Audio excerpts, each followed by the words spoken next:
naman po sa lahat nating mga ka-MC sa buong Pilipinas. So mayroon na naman po tayong i-release na unit. I-review lang po natin ng konti. Ayan. So ngayong araw mayroon po tayong DA64V.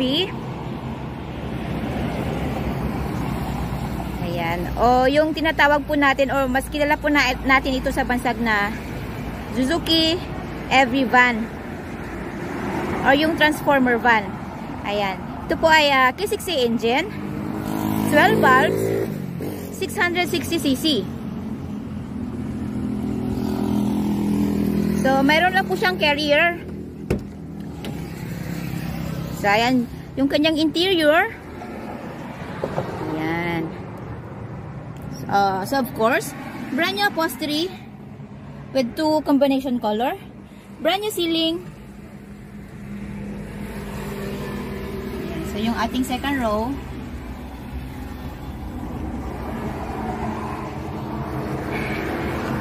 Siyempre yung ating makinis at malinis na dashboard. Yan, so start natin.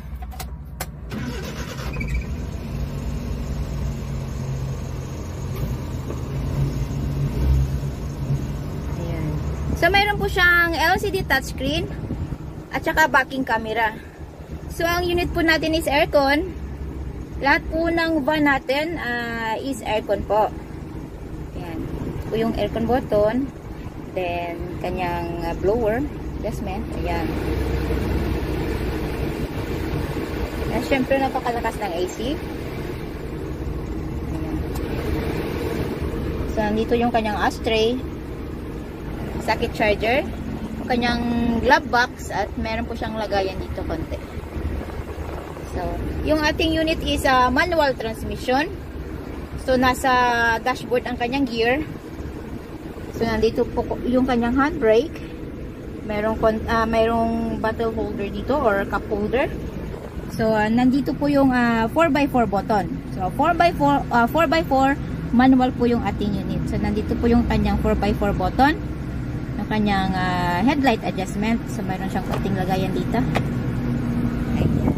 So, yung kanyang door, yung kanyang window at saka yung kanyang mirror is manual lang po. Ayan, ikot-ikot. Ayan.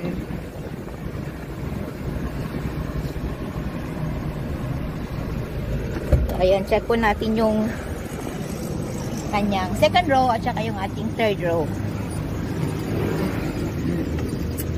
Ayan. So, yung ating seat, napo-fold po ito. Hihilain lang po natin dito. Ayan. Hilain dito, tsaka fold po pa ganito. So, nandito po yung kanyang free jack at tsaka wrench.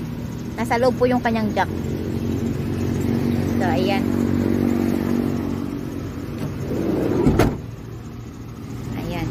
So, list of the inclusion po natin yung ating brand new battery, brand new upholstery, brand new engine oil, gear oil, brake oil.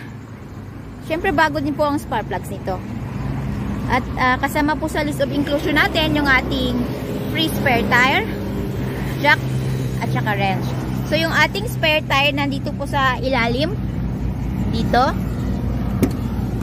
Ating third row. So napakalaki. So ilulus po natin ito at mahuhulog na po yung kanyang spare tire sa baba. So ayan. So, napakalaki po ng kanyang compartment area. So, tama-tama po itong pang negosyo or pang pamilya. Ayan.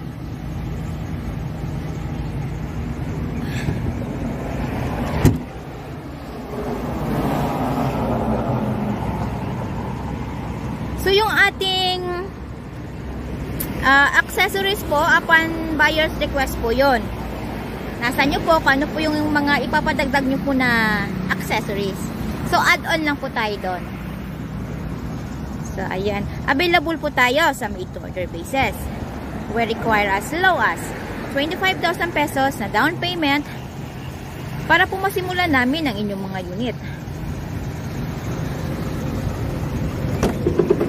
At ang balance, upon unit pulled out. So, upon unit po daw po, kasama na po dun yung ating original OR and CR, which is directly under buyer's name as first owner sa Pilipinas. So, less hassle, less worry po dahil nakapangalan na po sa atin yung ating mga unit. At syempre, may pagkakataon din pong pumili ang buyer ng kanyang paboritong kulay. And we use ang sulfate material para po sa long-lasting shine ng ating mga unit. And we do shipping din po nationwide. Port to port lang po tayo. At syempre yung ating shipping fee, shoulder po yun ni buyer. Ayan. So, ang unit po natin today is bound to Pigcawayan North, Cotabato. So, ayan. So, ano pa pong hinihintay natin? Come and visit us at Kilometer 11, Catalunan Pequeño, Davao City. At maaari niyo po nyo kaming kontakin through our Facebook page, Raihan Megdidosya Trading, at R&R Surplus Multicaps and Trucks. At maaari din po nyo kaming tawagan sa mga numero na nasa inyong mga screen.